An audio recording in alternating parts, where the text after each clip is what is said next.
Oi pessoal, muita paz para todos nós. Espero que esteja tudo bem com todos. Vamos prosseguir então nos nossos estudos de todas as segundas-feiras com o estudo hoje, o número 80 do volume 3, baseado na obra do Pastorino, Sabedoria do Evangelho. Hoje nós vamos falar da razão das parábolas, por que Jesus falava em parábolas, registrado em Mateus, capítulo 13, versículos 34 e 35, Marcos, capítulo 4, versículos 33 e 34, e a explicação da parábola do semeador, Mateus, capítulo 13, 10 a 15 e 18 e 23, Marcos, capítulo 4, versículos 10 a 25, e Lucas, capítulo 8, versículos 9 a 18. Como a narrativa dos três são muito próximas, para que o vídeo não fique muito longo, eu vou ler apenas e trazer a interpretação que vai servir para os três, para a anotação dos três. Vamos ler então o Evangelho de Lucas e trazer o ensino, que a gente, dentro da linha que a gente tem trazido as interpretações. Em relação à razão das parábolas, registrada em Mateus e Marcos, Mateus registrou assim: todas essas coisas falou Jesus ao povo em parábolas, e nada lhes falava senão em parábolas, para que se cumprisse o que foi dito através do profeta. Abrirei em parábolas a minha boca e divulgarei coisas ocultas desde a criação. Marcos registrou assim: e com muitas parábolas semelhantes dirigia-lhes a palavra, conforme podiam compreendê-la. E não lhes falava senão em parábola, mas em particular explicava aos seus discípulos. Essa é a razão por que Jesus falava em parábolas. Nós vamos agora estudar essa lição. Primeiro, porque já havia a profecia de que o Messias, o Cristo, o enviado, viria e falaria em parábolas, Jesus, então, começou a trazer os seus ensinos em forma de parábola na região do Lago de Genezaré. E Mateus, então, conforme nós acabamos de ver, ele explica a razão de Jesus falar em parábolas por causa daquilo que está escrito no Salmo 78, 2, Salmo de Davi, chamado de Salmo Profético. Lá está escrito aquela frase que a gente já leu: abrirei em parábolas a minha boca e divulgarei coisas ocultas desde a criação. Jesus falava sempre de acordo com a capacidade dos ouvintes, só explicando o sentido real aos seus discípulos que por vezes nem eles mesmos compreendiam. Os discípulos já eram espíritos mais esclarecidos, mas uma vez ainda mergulhados na matéria, eles tinham dificuldade de compreender. Se não todos, mas alguns deles tinham dificuldade de compreender o que Jesus dizia, conforme registrado no próprio Evangelho, Jesus recorre à pedagogia das parábolas para dar ao povo o seu ensinamento a respeito do reino de Deus. Jesus veio aqui para revelar o reino de Deus, e em especial que o reino de Deus não é um local geográfico, conforme nós já falamos, mas é um estado interior, um estado íntimo, Usou então desse recurso por bondade, para que o seu ensino fosse colocado ao alcance de todos. Por que ele fez isso? Porque ao perceber que seu ensino, dito claramente no Sermão do Monte, atingiu apenas uma minoria, daí então ele trazer a parábola do semeador, quando ele justifica que 3 partes do ensino dele caiu em solo improdutivo e apenas uma das 4 partes é que caiu em solo proveitoso, solo produtivo. Ele então resolve mudar a didática, né? Explicando em forma de parábolas. Isso foi uma coisa muito interessante, né? Conforme eu disse, então, vamos ler aqui o que Lucas registrou, que é bem parecido com o que Marcos e Mateus também registraram, mas vamos pegar aqui o de Lucas. Lucas, capítulo 8, versículos de 9 a 18. Seus discípulos perguntaram-lhe o que significava esta parábola, né? A parábola do semeador. Respondeu-lhe Jesus: a vós é permitido conhecer os segredos do reino de Deus, mas aos outros se fala em parábolas para que vendo não vejam e ouvindo não entendam. A parábola é esta: a semente é a palavra de Deus. Os que estão à beira do caminho são os que ouviram, e então vem o adversário e tira a palavra dos seus corações, para que não suceda que, crendo, se salvem. O que estão sobre a pedra são os que, quando ouvem, recebem a palavra com alegria. Esses não têm raiz e creem por algum tempo, mas na hora da provação voltam atrás. A parte que caiu entre os espinhos, esses são os que ouviram, mas seguindo o seu caminho são sufocados pelas as preocupações, pelas riquezas e pelos prazeres da vida. Isso não leva o fruto à maturidade. E a que caiu em terra boa, esses são os que, tendo ouvido a palavra com o coração bom e perfeito, a retêm e dão fruto com perseverança.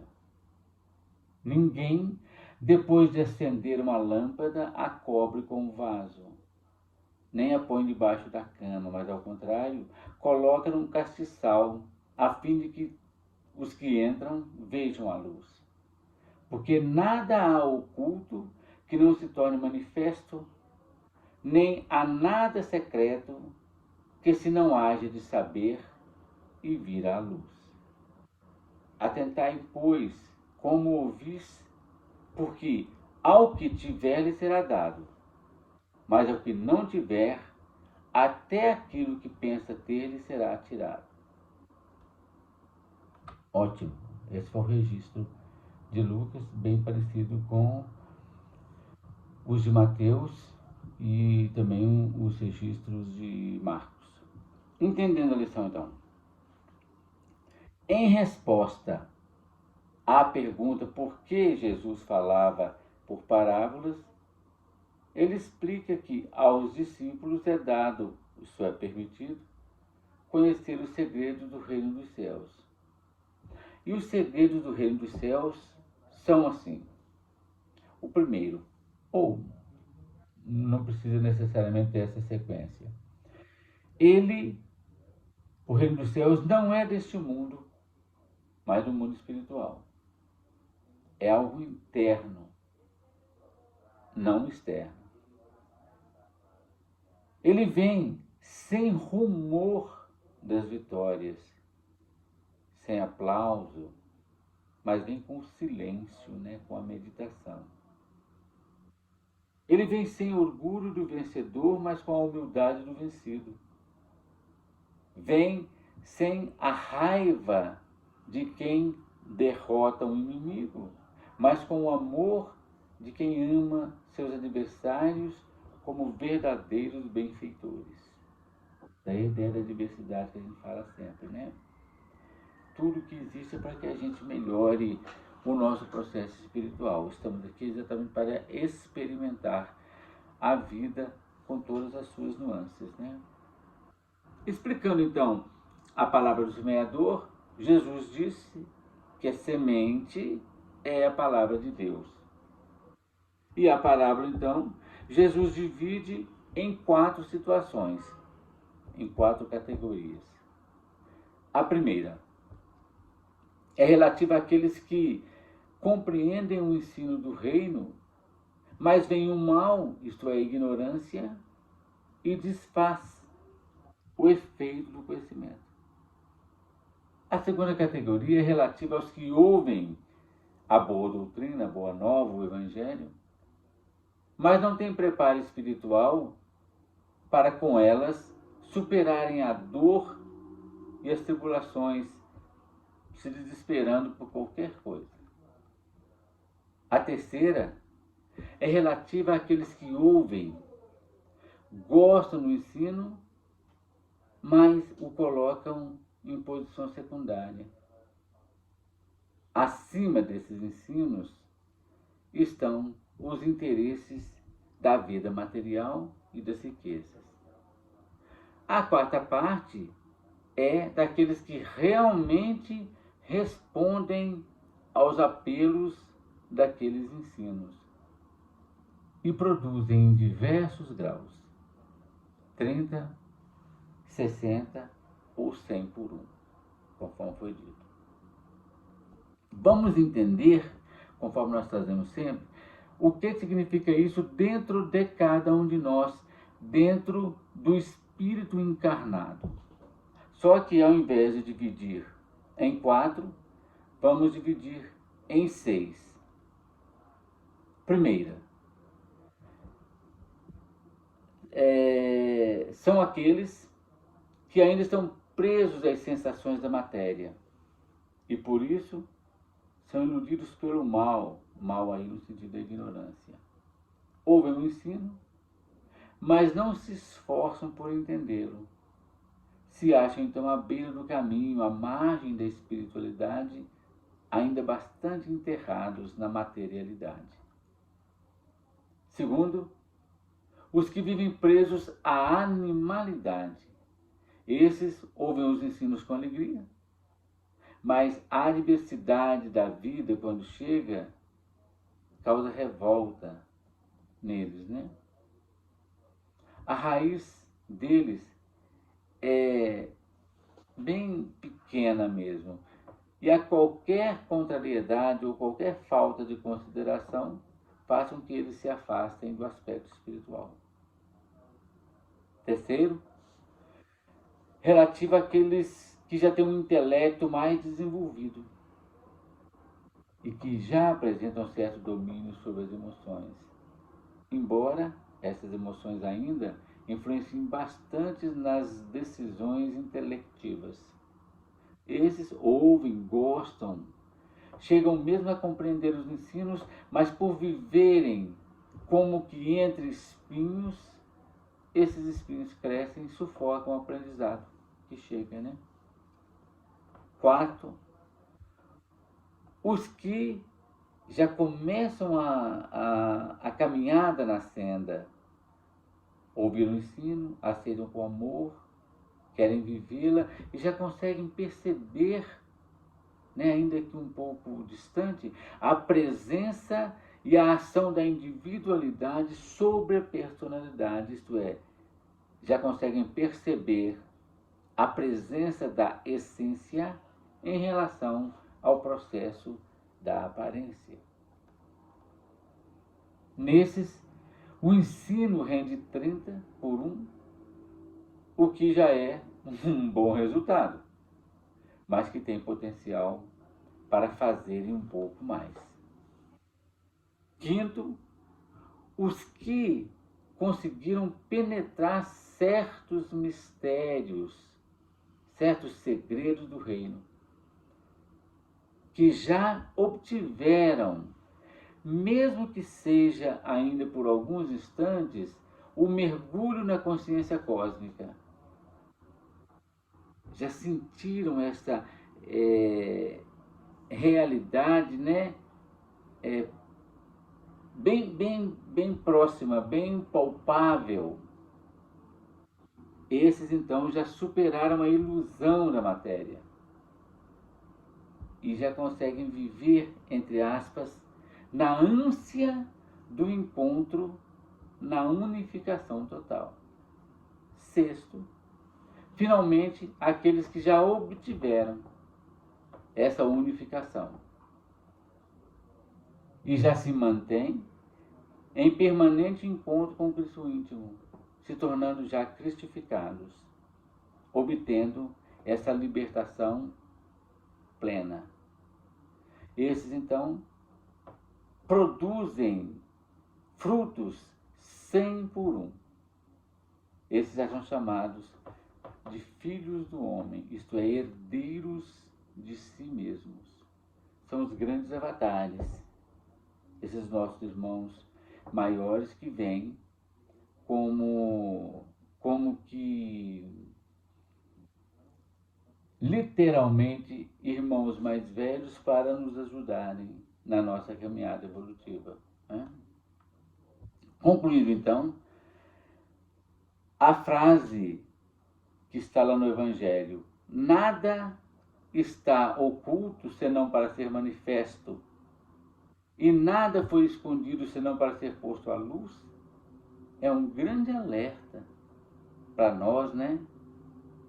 Para que possamos aprofundar o sentido de todas as coisas. Por quê? A ocultação, ela foi feita propositalmente. Foi oculto com a finalidade de ser descoberto por quem possa. Isto é, de acordo com o processo do amadurecimento de cada um de nós. Da mesma forma, tem a outra frase: quem tem ouvidos, ouça. Nos chama atenção para o sentido profundo que se oculta sobre as palavras, ensinando-nos que devemos atinar não apenas em relação ao processo alegórico ou metafórico da questão, mas ainda com os planos simbólico, místico e espiritual. A parábola, então, dentro de nós significa que nós estamos caminhando num processo evolutivo, passando por essas 6 fases, as 4 trazidas por Jesus e essas 6 trazidas no processo da interpretação mais nova. E a gente diz sempre que é interpretação, nada há aqui de absoluto, uma vez que é parábola. Amanhã, quando nós tivermos um processo mais avançado, mais desenvolvido do ponto de vista espiritual, certamente nós encontraremos explicações ainda melhores para as belas palavras do Evangelho. Obrigado, gente. E na semana que vem a gente prossegue com os nossos estudos. Que haja sempre paz e harmonia em nossas mentes e em nossos corações.